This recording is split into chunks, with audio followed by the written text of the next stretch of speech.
Hi, everyone, and welcome to our first podcast. We're very, very excited to get this off the ground. I'm Shalini.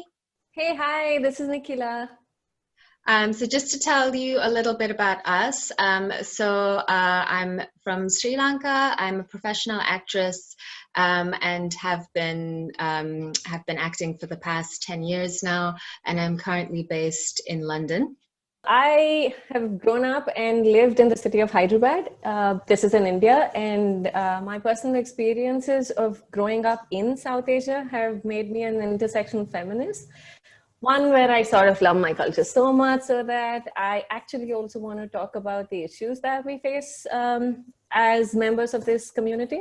And I think that's what we also definitely want to do with this podcast, is give a space to discuss these issues that affect our community, and especially us as South Asian women, in a way that feels safe. Because I think in a lot of our South Asian cultures, we have this very protectionist attitude of kind of keeping our cards close, not airing our business in public, which is perfectly valid up to a point. But I think when it gets to a point where there are things that are directly and explicitly harming us, it is definitely important now in 2020 to give these issues space, so that we can find a better way forward. So I think this is also something we definitely want to do with this podcast.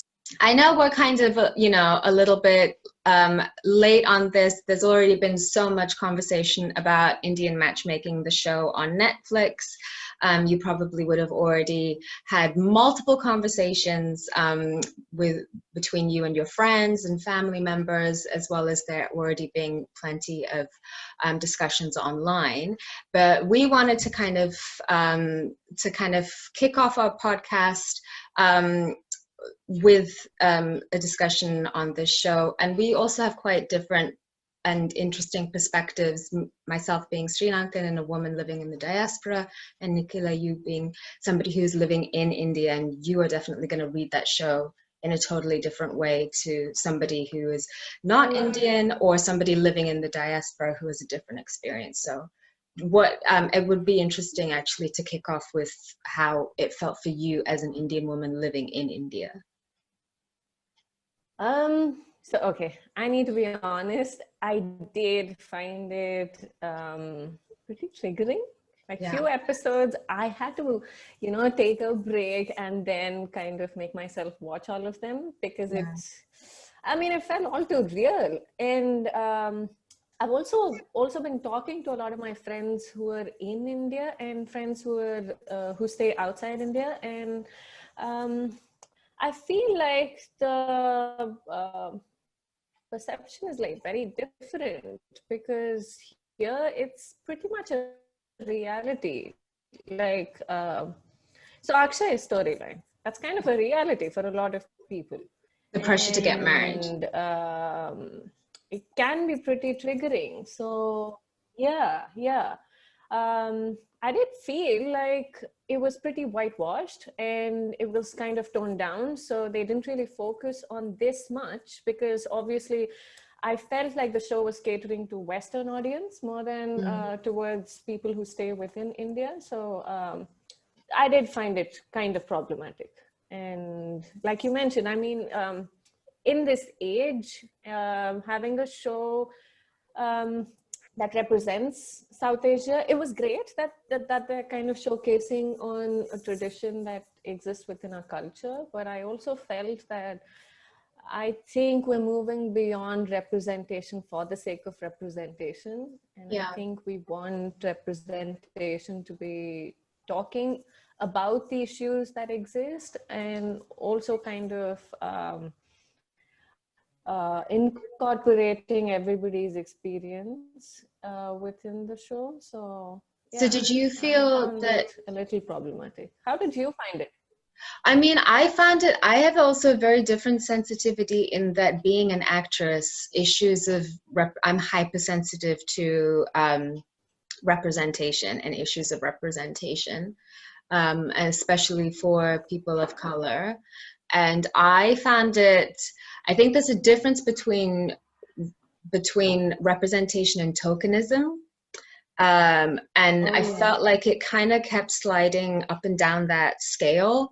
And and I do agree. I think also it's for entertainment, right? So it's essentially, it's like reality TV. It's like, you know, we've got the Love Islands, you have the Too Hot to Handle, and you know, like it kind of felt very much in that vein, as opposed to kind of really wanting to shed any serious light, although there were some characters, and their particular storylines did kind of like um, change the tone. And I think a lot of people had a very kind of like, oh shit reaction. Like this is, you know, I think, you know, people had very strong reactions to Aparna and Akshay and Oh, yeah. Akshay's mother. And I know you definitely had a lot of Oh, strong feelings on yeah. that. Um, but I think the problem Yeah. is that we are not particularly well represented anyway. If we had, you know, multiple mediums in which South Asian culture was represented Ah. in mainstream media, then one show wouldn't be so much of an issue. But because there's not, this one show, we all seem to be like hypersensitive. And, you know, I mean, there were many times I watched it and I was like, ugh, God, you know, it just made me, you know, it made me cringe. Also, I think the whole concept of arranged marriage, which I do like in that it did kind of crack open that stereotype of arranged marriage. And I think some people, you know, non-South Asians were kind of pleasantly surprised that, oh, it's kind of just like, you know, like matchmaking for us is what matchmaking is for you. That is one thing that I liked. It wasn't just like forcing two people together on their wedding day and being like, you know, Oh, yeah. yeah, that is one good thing. So my major concern was that it is problematic, but then they made it comedic, like the background music, and it was made out to be a joke. And even in the reunion video that they did, when Akshay was asked about the same thing, he kept mentioning that they were trying to make it funny. Would you say though that it felt true to life, and that's what was, and that if they're kind of trying to say, like, you know, tell it in a kind of like a funny haha way, is that what was triggering for you? Or did you feel like um yeah, that this is something serious and it's not being taken seriously? Or did you feel like this is actually being exaggerated for entertainment? I wouldn't say it was being exaggerated, because I know a whole bunch of my friends who've gone through something like that, and to a certain extent, even I've gone through that. So it's not exaggerated, but the problem was that everything was very much focused from Akshay's mom's outlook. Like, she's the injured party, she's the one suffering, and Akshay was the troublesome kid who wasn't giving her what she wanted. And I somehow felt like in the whole conversation, Akshay's point of view was sort of lost. The problem was also that like in our culture, like in South Asian cultures, a lot of times we are ready to listen to a parent's issue with what the kid is doing, but we hardly have any platforms which allow kids to come out and talk about it. And Yeah. this is kind of what we were referencing before. And I think that was what I found very triggering. We were listening to Akshay's mom all the time, but we didn't really have any access to his viewpoint. It was almost like And he I didn't feel like, have one, yeah. you Oh, know. yeah, yeah. And it just, I mean, she was talking about her blood pressure rising. I mean, my blood pressure was rising Yeah. just watching it. I mean, because that was like Yeah. severe emotional like manipulation. And just even, I mean, Yeah. her kind of saying your brother can't have a baby until you get married. And it's, you know, and Yeah. I think as well, guilt is like a very powerful emotion as well, for a lot of us in our culture. And I think that is also particularly triggering. So, what did you think about the tall, slim, fair, same community, same caste kind of criteria that every participant seemed to have? Yeah, I mean, that was I mean, it was all quite high cast. Everybody had definitely, high cast, all attractive, successful. It was a very specific demographic. Um, and also, as you say, there was no mixing at all. Everybody was kind of wanted to marry their own, which I think as well, it doesn't really give any space for other couples. So it is true to a certain extent, Yeah. because there's a lot of pressure from the family to kind of pick somebody within your own community. And this is something that I, with a cool mind sort of thought over it. And I realized that barriers or something within their own communities where your kids are sort of naturally expected to marry within your own community. And if they don't, you're in a way ostracized, and one kid's decision affects the other kid's life's choices. And I think that makes families hold on to this and not really step out and say, hey, no, we agree with what our kids want to do and we are going to back them. But a lot of times I do notice that families sort of very covertly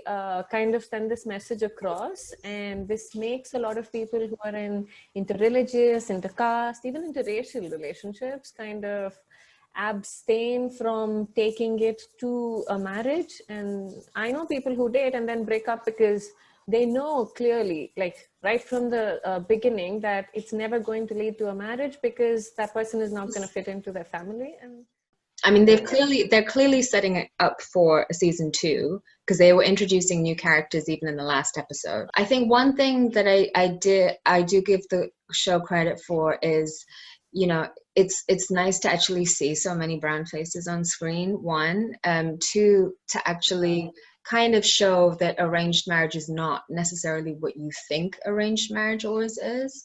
It would be interesting if they did the show and then had some kind of follow-up, of like, okay, let's seriously talk about this, which they didn't do.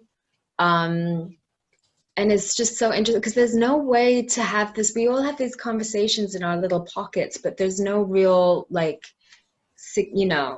as you said, there's no platform for us to actually like fully, and it affects whether you're in the diaspora, whether you are living in South Asia. It's like that pressure is real. In a way, young people all over the world, and I noticed this on social media, everyone is actively commenting about it and putting their opinion across, and I think that's good. We've never really had something that made us talk about it. Like everyone's been treating it as an individual experience. Like we hate it if it happens in our own life, but we've never really spoken about it in a place where everyone is talking about what's going on with them and how they feel about it and how some elements of it might be triggering them and how we've all had Seema aunties in our life. I also think I think we also have to take braver ownership of our stories so that when the mic is passed, we are ready to go, and also kind of not fall back into how we have been used to our stories being told, which is not on our terms.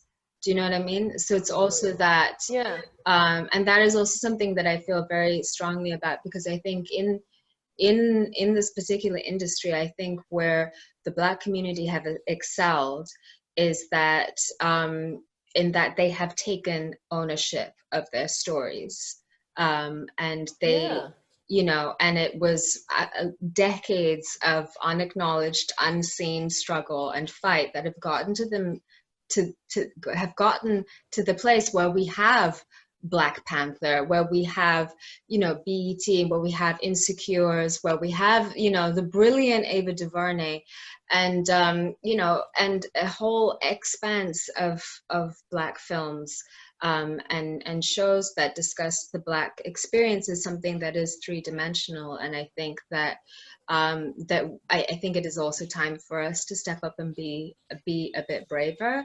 But 100%, the mic does need to be passed. I think that brings us to the end of our first podcast. So thank you so much for listening. And definitely stay tuned. We have a lot of great podcast episodes coming your way. So we'll see you next time.